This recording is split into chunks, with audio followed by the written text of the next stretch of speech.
You know, in getting ready for the show, we found this video clip. It was recorded during the homecoming celebration at the University of Missouri on October 10th. Like most colleges, homecoming at Mizzou, the flagship school for the state, is a really big deal. And in this video, the homecoming parade is about to get underway. In the lead car is Tim Wolf, president of the University of Missouri's four-campus system. He's sitting in the back seat of a red 1970s muscle car. It's a convertible and the top is down. That's when a group of black students steps in front of the vehicle. Hi, Tim Wolf. How you doing? And using bullhorns and their own bodies, they form a line and demand to know how Wolf plans to address a series of racial incidents on campus. But he doesn't get out of the car to talk with the protesters. This is not an indictment on white folks, but it is an indictment on white structures and white supremacy. You can say that. Wolf's car inches forward and starts bumping protesters out of the way. Eventually, the police are called to disperse the students. In response, the crowd, almost all white, cheers.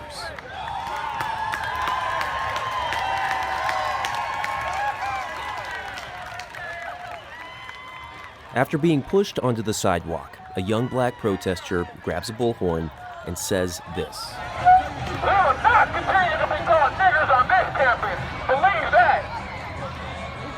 All y'all in silence, y'all are part of the problem. All y'all in silence, y'all are part of the problem. Everybody is saying that you are the problem. And the parade went on. But the story wasn't over.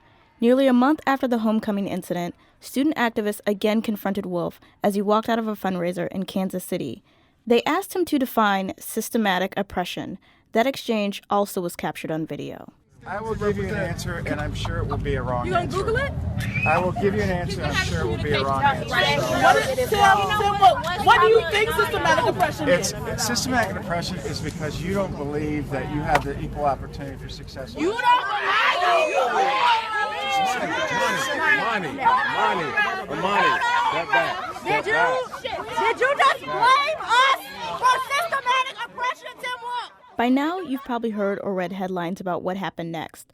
A student named Jonathan Butler went on a hunger strike, vowing not to eat until Wolf stepped down. Then some MU football players said they wouldn't play until Wolf left. And on November 9th, he did.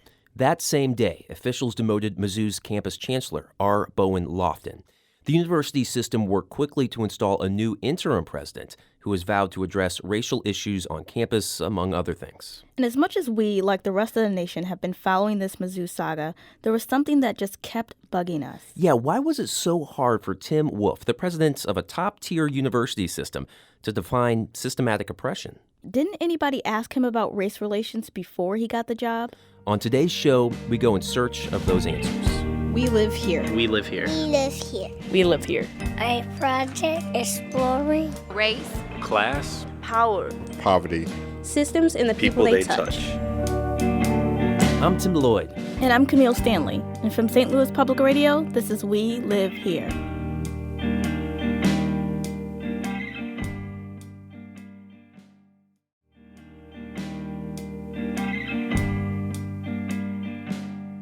So just a quick programming note that we had planned to make this show about gaps in academic achievement. And we'll still get to that, but we felt like with all the student activism that's happening on college campuses across the country, we needed to spend some more time with this story. Okay, back to our first question. Did anybody ask Tim Wolf about race before he got the job as president of a public university system with 77,000 students? In all honesty, not that I recall. I think, and probably that was the case with all the other people we interviewed. That's Wayne Good. He was on the selection committee that picked Wolf to lead the UM system 4 years ago. Wayne tells us they went through dozens of candidates before settling on Wolf. It could even be seen as somewhat insulting to ask a lot of people who were all at a pretty good level in their careers whether or not they felt they could deal with that. Because when you say deal with that, like what do you mean by deal with that? Well, deal with any issues that may arise, and they don't arise all the time or everywhere. But when they do come up, you Any issues that may arise, just to be clear, about race or about... Well, about race and human resources. Wayne tells us that race relations just weren't top of mind, and in his opinion, they've gotten a lot better since when he was on campus. I can tell you when I was a student there in the late 50s, I graduated in 60, there was a lot of racism. There was a lot of racism everywhere, but on the campus too, and a lot of prejudice over religion. You know, a lot changed in the 60s and since then, and but some things with some people, I guess, never change, and you had this situation here.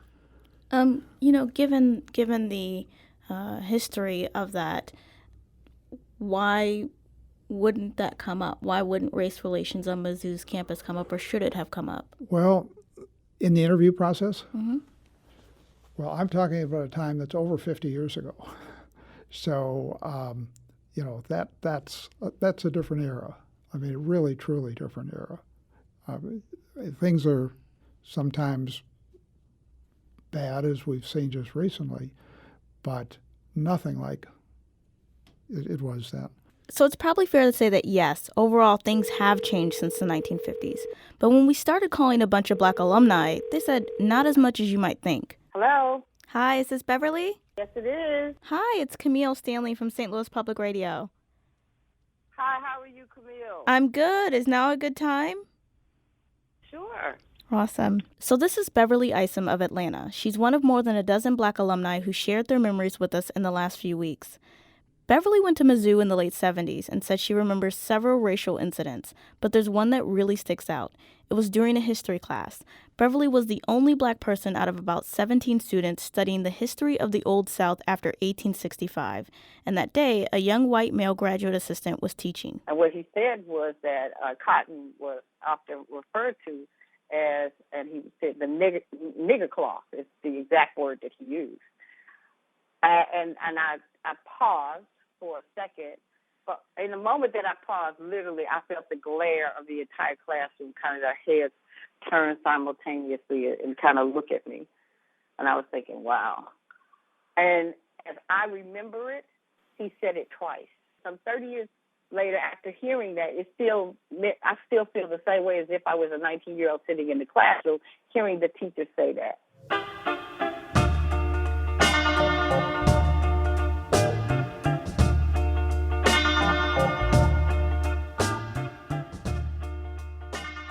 Beverly was not the only Black alumni we spoke to with memories about the open and often casual use of the N-word on Mizzou's campus. Nearly everyone we spoke to pointed to similar experiences, like alumna Vivian King. She was crowned homecoming queen in 1985. Her king was also Black, the first time that had happened in Mizzou history. Vivian clearly remembers the excitement and dismay that followed the announcement. As she walked up to the stage, she passed by a table of white alumni. And one of them called us a racial slur and said basically that they could not believe they let two of us win, using the N-word to describe us. Now, Vivian and Beverly have had decades to sit with their memories. But for alumni like 24-year-old Ricky Byrd, the often painful and uncomfortable reality that comes with being a Black person on a predominantly white campus like Mizzou is more fresh. Ricky grew up in St. Louis, and she picked Mizzou because of its nationally recognized journalism program. She also figured things had changed. When I was applying for colleges, colleges send out a lot of, recruitment paperwork and brochures and pamphlets, and there was a lot of paperwork coming to my door about the diversity that was at Mizzou. And you would see pictures of Black students talking to white students, and that made me really excited. And that's not to say that wasn't the case, but it didn't play itself out on that campus. In 2010, when Ricky was a sophomore, white cotton balls were thrown in front of the Black Cultural Center. 2 white males were eventually reprimanded. Placing cotton balls in front of a Black Culture Center was very blatant racism. It represented picking cotton, and there was no way to look at it any differently. So to see kind of the way that it was swept under the rug was a little bit discouraging. Black alumni say that kind of disappointment spans generations, and it's one of the reasons Sean Taylor, who went to Mizzou in the mid-'80s, paid so much attention to what happened there this fall. I mean, this student protest at Mizzou has just opened this encyclopedia of repressed memories for Black alums. When I read that Tim Wolf was kind of taking an apathetic view toward these incidents, it rang true. It's like, yeah, I remember that. I remember when things would happen and we would try to engage the administration, we would try to get change. And you put the request out there and nothing ever would really come back. And I mean, the thing is, when we go to school, I mean, going to college is one of the most exciting times in your young life. And I wish that I had the type of experience at my college where I would want to go back to homecoming. I have not been back to that campus since I left it. And I know I made a comment to some of my fellow alums yesterday that, you know, it's because of Mizzou that we wear this tough skin that we live in today.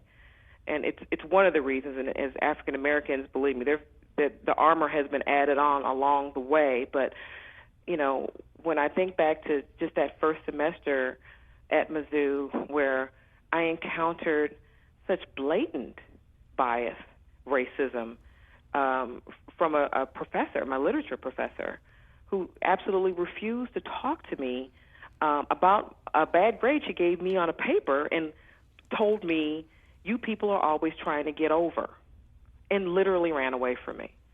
I was in shock. I was running behind her down the hall going, what do you mean? What do you mean? I need to talk to you about this, you know? And she refused to talk to me about it. You know how uncomfortable it was to have to go back to that class, you know, a class where she never called on me in the first place? I mean, I sought help, and I did get, you know, at least I was validated in some way when I spoke to the dean of the J school about the paper. Mm-hmm. He agreed that I should have gotten a better grade.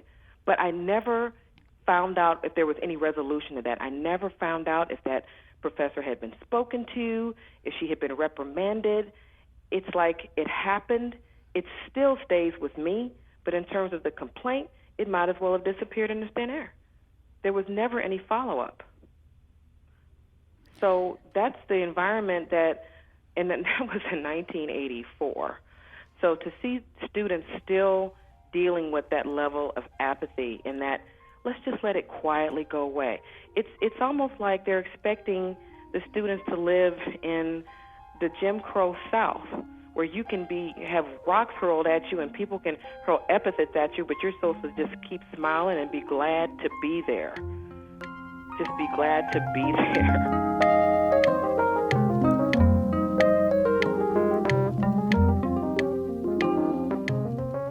I mean, how dare they take us down that road? How dare they take this current generation down this road?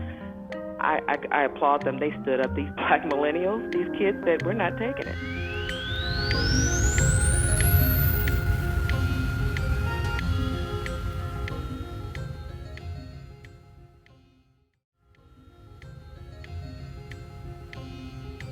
So clearly, Mizzou has a shaky history of making black students feel welcome on campus. But whose job is it to fix that? We put that question back to Wayne, the former curator for the university system who helped pick Tim Wolf without bringing up race or diversity during the hiring process.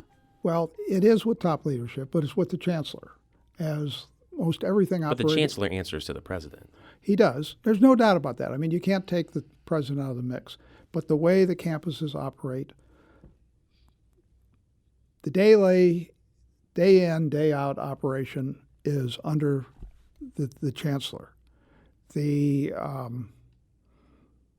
does report to the president, but he doesn't report on 30 different things every day on what's going on campus. So you ask me where it lies. The responsibility basically lies with the chancellor on all 4 campuses. But sure. Still, you're looking at a campus where there's roughly 7% of all students are black. Roughly 3% of all faculty are black. That's clearly not representative of the state's overall population. This is a 4-year public university, part of a system of 4 campuses, 77,000 students.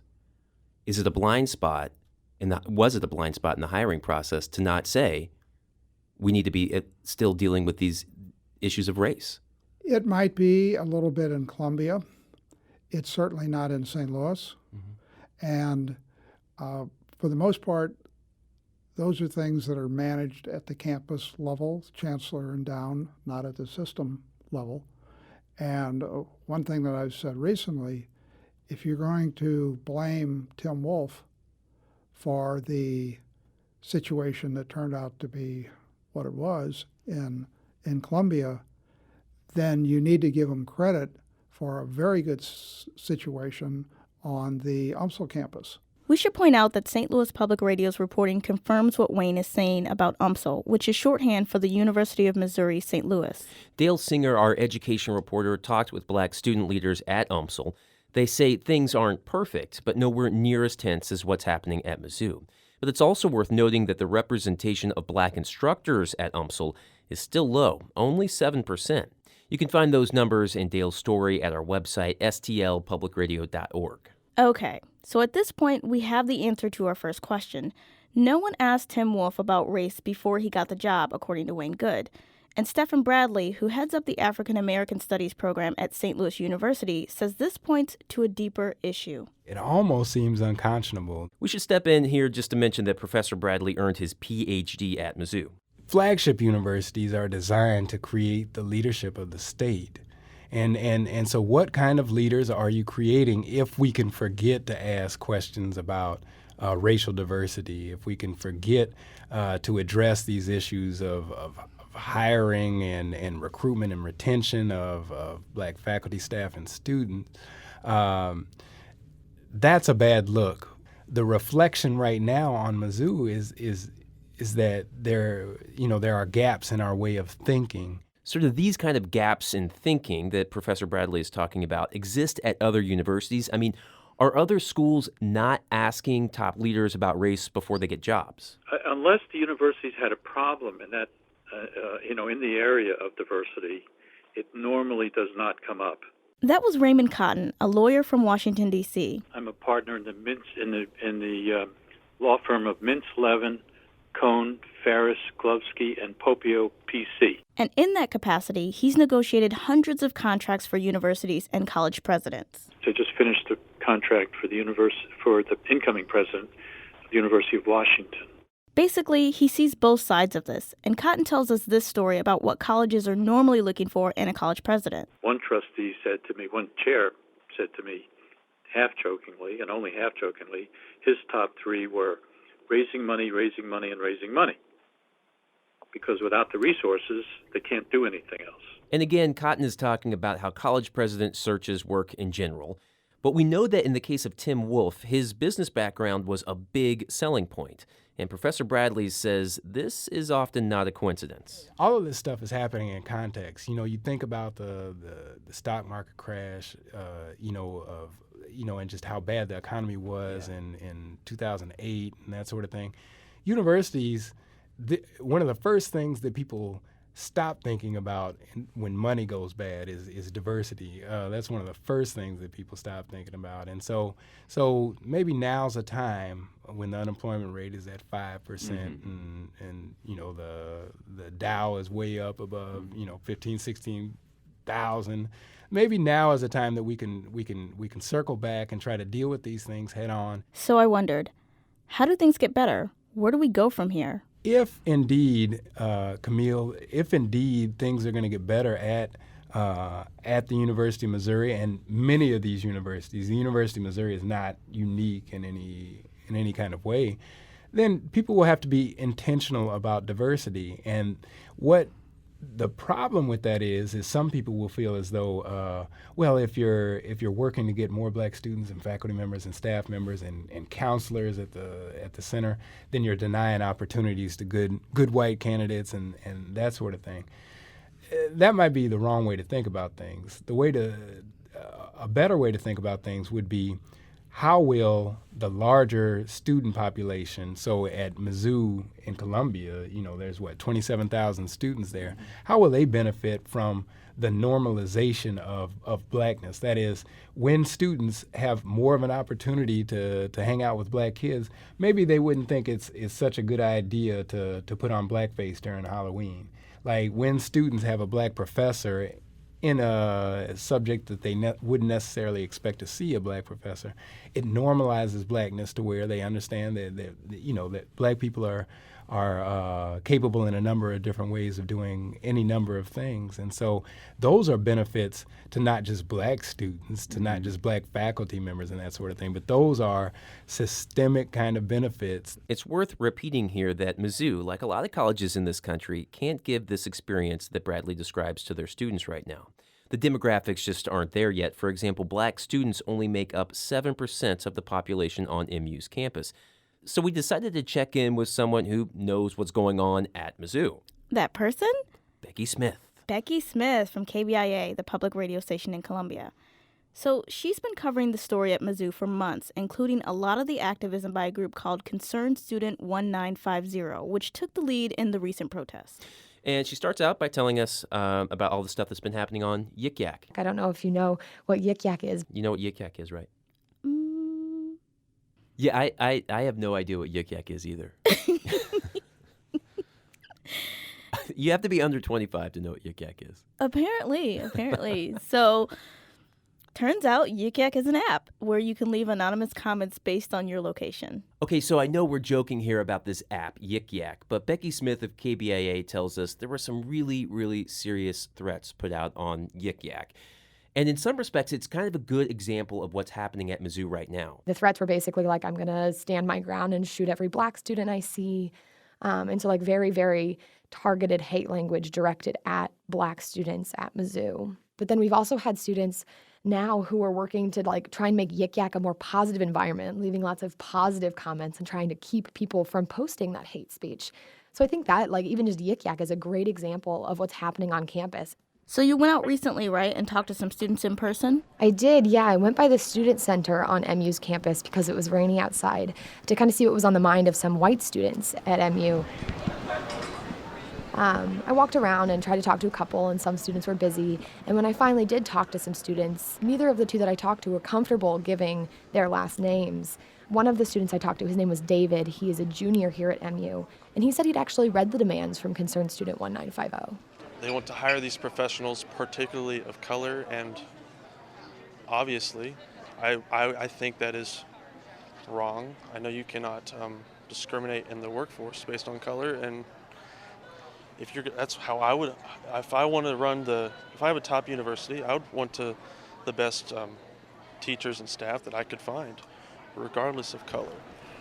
So that's what David had to say about the specific demands made by Concerned Student 1950. But I talked to another student, Tori, and she feels a little bit differently about it. I definitely do understand where they're coming from, and I think as a student body, we do have the right to make those decisions. And in some respects, I believe things did go a little bit far in the way that some things were handled. But all in all, as students, we do have those rights to make the decisions because it is our campus. So.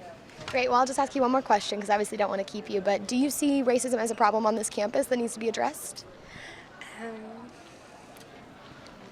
Personally, I've never had to deal with it. But I have heard stories of it, and it happens all over the country. It happens all over the world, and so I believe if we take one step at a time to solve these issues, it's going to make our campus a better place. And so we just have to take the baby steps, little steps at a time.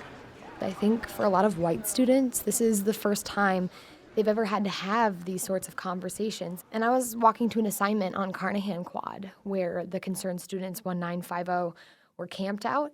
And I overheard some students as they were walking by saying, why are they still here? There's actually a group on campus called Diversity Peer Educators. They're run through the Multicultural Center, and they go to classes and clubs and groups like that. And these students have conversations, lead conversations about things like power structures and systems of oppression and privilege. I actually spoke with one of these diversity peer educators. His name was Landon Jones, and he's a sophomore here at MU. Since this has happened on campus, we've had a huge increase in the organizations that have requested facilitations from us. People specifically want us to talk about Concerned Student 1950, and something that I've had to repeat constantly is that none of our members as diversity peer educators were a part of the original 11 founders of Concerned Student 1950, so we can't necessarily speak on their behalf on what their movement is, but we can talk about why it was created based on the injustices that we see on our campus, and just talk about the impact that it's had on students.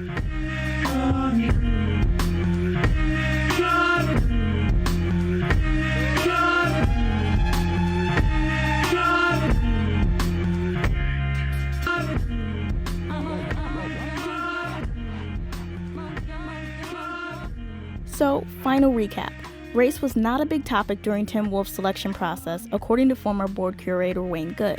This is despite the fact that generations of black students have been targets of discrimination on Mizzou's campus. And experts like Professor Bradley say that what this really points to is a system that only pays attention to the concerns of black people when it's forced to.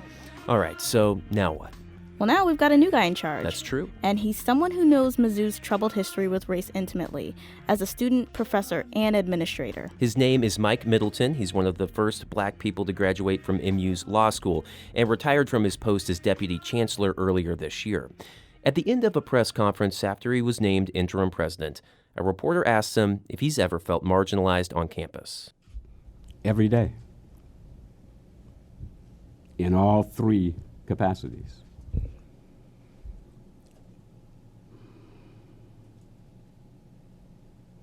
Is that it? Sir, in terms Yes, ma'am. of...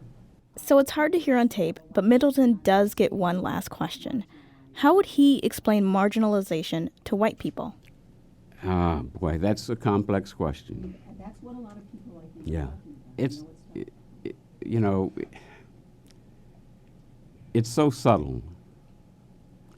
I think women understand it. I think people with a sexual orientation that is not a male-centered perspective on sexuality understand it. I think other people of color understand it.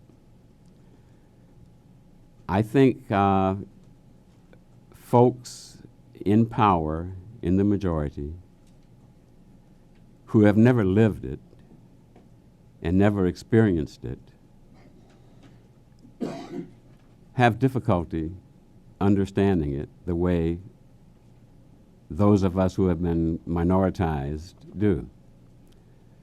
But it is just the feeling of not being heard, not being respected, being placed at the margins of what's really happening in the world.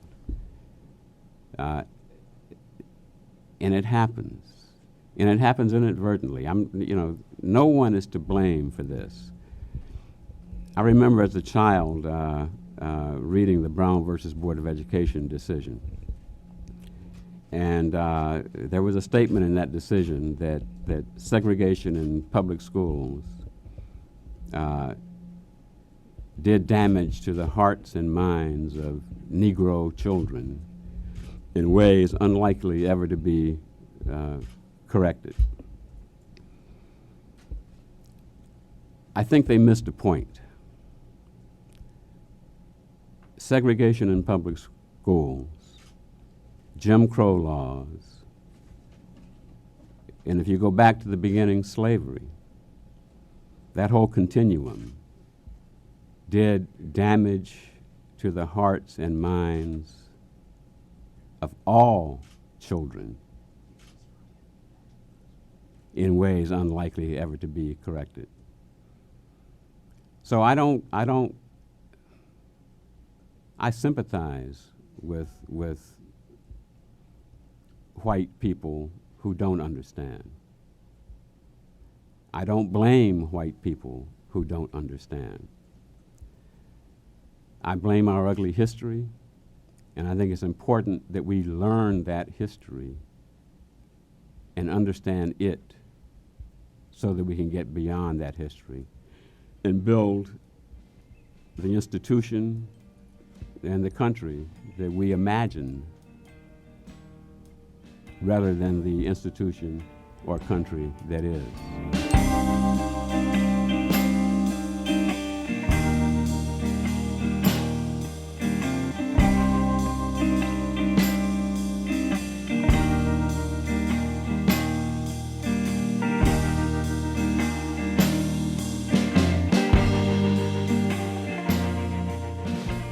it's the time in the show when we ask you to say nice things about us on iTunes and share this with your friends. Yeah, and listen to it with your friends too. Maybe you want to listen to it with your mom or your dad or your brother, your sister, your coworkers, whatever. Spread this show around, if you will. Yeah. If you go to iTunes and give us some good reviews, rate us, like us, do whatever you need to do, that would help us out a lot. And also, we have some news. We have a new Twitter. So you can interact with us at WeLiveHereSTL. So We Live Here is produced by me, Tim Lloyd. And me, Camille Stanley. Shula Newman is our editor, and Margie Fry-Vogel is the editor of St. Louis Public Radio. Our theme music was composed by Cassie Morgan. And from St. Louis Public Radio, this is We Live Here.